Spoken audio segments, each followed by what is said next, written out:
Kehinaan untuk Kristus. Karena iman, maka Musa setelah dewasa menolak disebut anak putri Firaun, karena ia lebih suka menderita sengsara dengan umat Allah daripada untuk sementara menikmati kesenangan dari dosa. Ia menganggap penghinaan untuk Kristus sebagai kekayaan yang lebih besar daripada semua harta Mesir. Ibrani 11 ayat 24-26. Di sini kita diberitahu dengan sangat jelas bahwa harta Mesir adalah kesenangan dosa. Bahwa menolak harta Mesir berarti menolak untuk hidup dalam dosa. Bahwa memilih untuk bersekutu dengan bangsa Israel berarti menanggung penghinaan untuk Kristus. Hal ini membuktikan bahwa Kristus adalah pemimpin sejati umat itu, dan bahwa apa yang telah dijanjikan kepada mereka dan yang akan mereka terima ketika dibebaskan dari Mesir hanya dapat menjadi milik mereka melalui Dia, dan itu pun melalui kehinaan karena namanya. Adapun penghinaan karena Kristus itu adalah salib. Dengan demikian sekali lagi dihadapkan pada kenyataan bahwa keturunan Abraham atau Israel yang sejati adalah mereka yang menjadi milik Kristus melalui iman kepada darahnya. Kita juga belajar dari kenyataan bahwa Musa menanggung penghinaan untuk Kristus, bahwa salib Kristus adalah sesuatu yang nyata dan hadir pada zaman ketika Musa masih menjadi pangeran di Mesir, sama nyatanya seperti sekarang ini. Hal ini adalah suatu kebenaran yang sangat penting untuk diingat. Sangat sedikit orang yang berhenti sejenak untuk memikirkan apa sebenarnya yang telah Musa korbankan demi Kristus. Dia adalah putra angkat putri Firaun dan pewaris tahta Mesir. Karena itu, semua harta Mesir berada di bawah perintahnya. Dia dididik dalam segala hikmat orang Mesir, dan ia berkuasa dalam perkataan dan perbuatannya. Sebagai putra mahkota, seorang sarjana, jenderal, dan seorang orator dengan segala prospek duniawi yang menjanjikan terbentang di hadapannya, ia meninggalkan semuanya itu untuk bersekutu dengan suatu bangsa yang hina demi Kristus.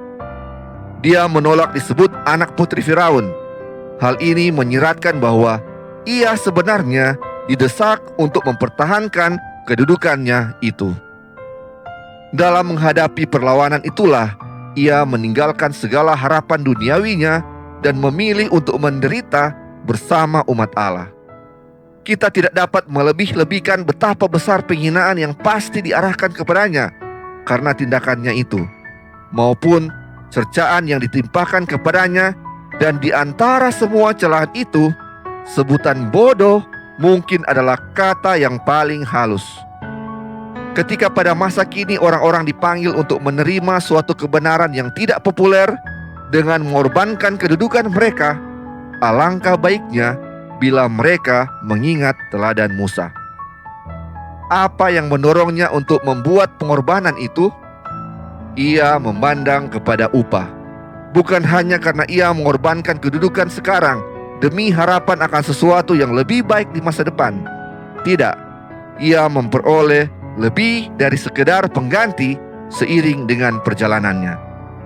Ia menganggap penghinaan karena Kristus yang ia alami sepenuhnya sebagai kekayaan yang jauh lebih besar daripada harta Mesir.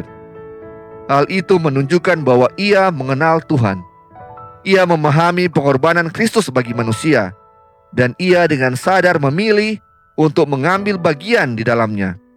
Ia tidak mungkin dapat melakukan hal itu jika ia tidak mengenal banyak tentang sukacita Tuhan.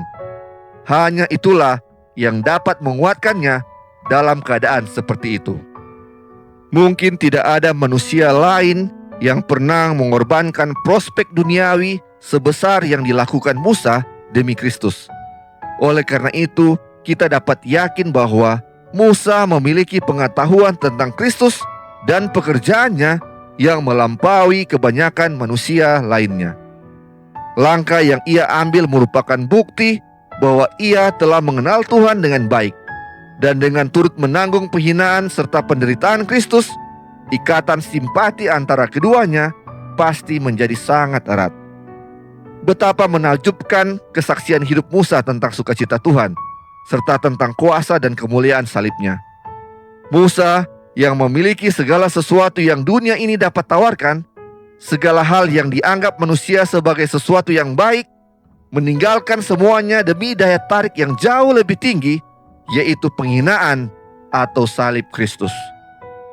Dan selama 40 tahun, ketika ia mengalami penghinaan itu sepenuhnya, ia tidak pernah menyesali pilihannya. Tidak sekalipun ia menoleh kembali ke Mesir dan merindukan hal-hal yang telah ditinggalkannya.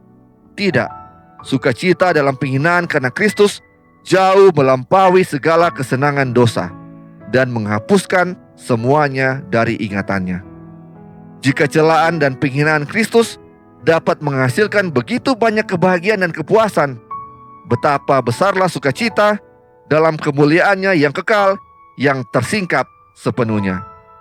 Dikutip dari buku Perjanjian Kekal, chapter 14 oleh E.J. Wagoner.